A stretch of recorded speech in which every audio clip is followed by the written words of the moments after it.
Today, we're diving into a weird paradox of modern life. In an age with more convenience than ever before, why has it become so incredibly hard to just do nothing? So let's start with a question that, probably hits close to home for a lot of us. In those rare quiet moments when we finally have a chance to just sit with our thoughts, why do we so often feel anxious or guilty or just plain bored? Why does doing nothing feel so wrong? To see just how deep this feeling runs, take a look at this. In one study, people were asked to just sit alone with their thoughts for a few minutes. A staggering 67% of men chose to give themselves a mild electric shock instead. I mean, let that sink in for a second. They literally chose physical pain over the discomfort of being alone in their own heads. That's not just a casual preference. That's a huge red flag about something much bigger going on. So where does all this restlessness come from?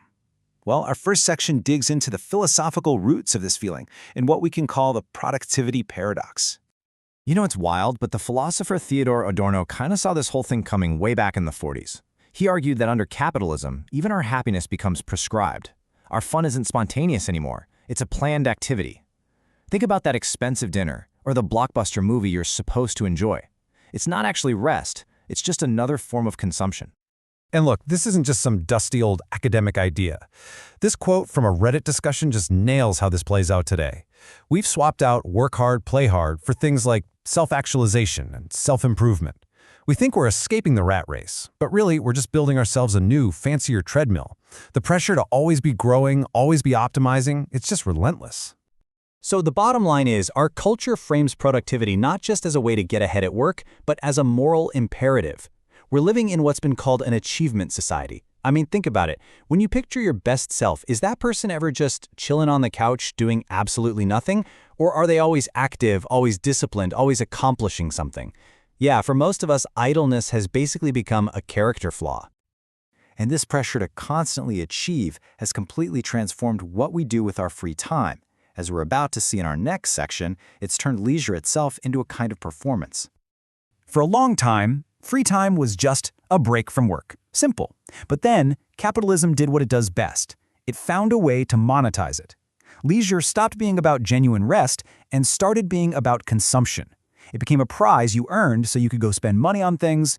And then, of course, social media came along and just poured gasoline on the fire.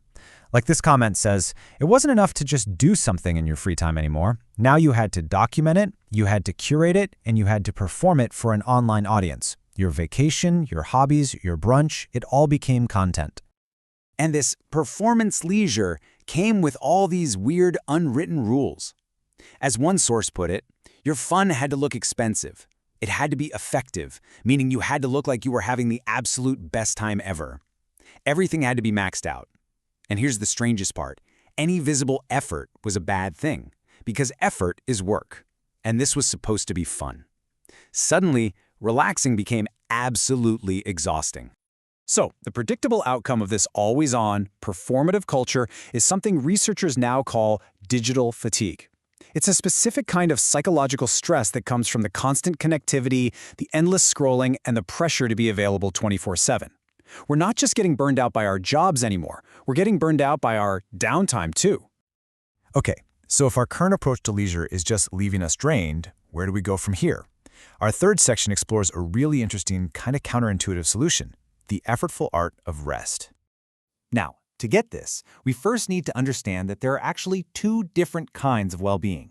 Psychologists talk about hedonic well-being. That's the one we usually think of. It's about pleasure, fun, feeling good.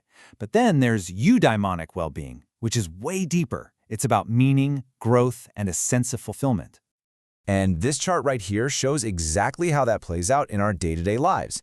It plots activities based on how much effort they take versus how much meaning they give us. See down there in the bottom left, that's low effort, low meaning stuff, like watching TV. But way up in the top right, you've got high effort, high meaning activities, like exercising, working on a project, or even taking care of kids. This research leads to a fascinating conclusion, one that totally flips our whole idea of rest on its head. We assume that to have fun, things have to be easy. But the data shows that effortful leisure, things that actually challenge us, feel way more meaningful. And here's the real kicker. people report that those activities are just as enjoyable as the passive, easy stuff. Putting in effort doesn't actually kill the fun. This amazing experience of meaningful, enjoyable effort actually has a name. It's called flow. You know that feeling, right? When you're so deep into something that time just seems to disappear. Maybe it's playing an instrument or a sport, or solving a tough puzzle. You're in that perfect zone where the challenge and your skill level are perfectly matched. This is the absolute peak of rewarding leisure, and it's the perfect antidote to digital fatigue, because it demands all of our attention. It pulls us out of the passive scroll and into something active and fulfilling. So, the big question is, how do we get more of this meaningful rest in our lives? Our final section is all about that.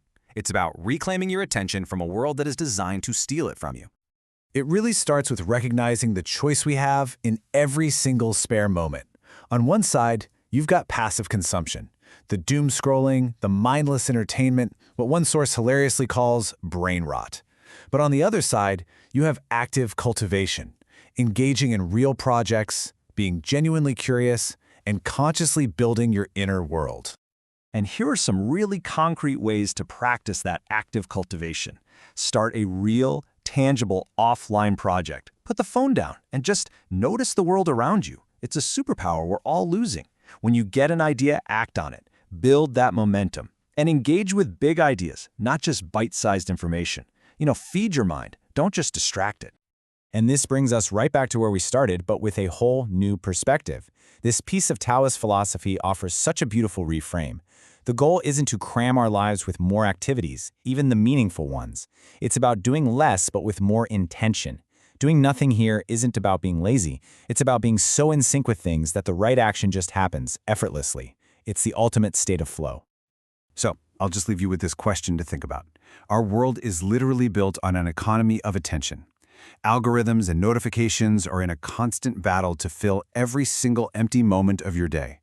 But if we can learn to resist that pull, if we can just get comfortable with the quiet, what could we discover in that emptiness?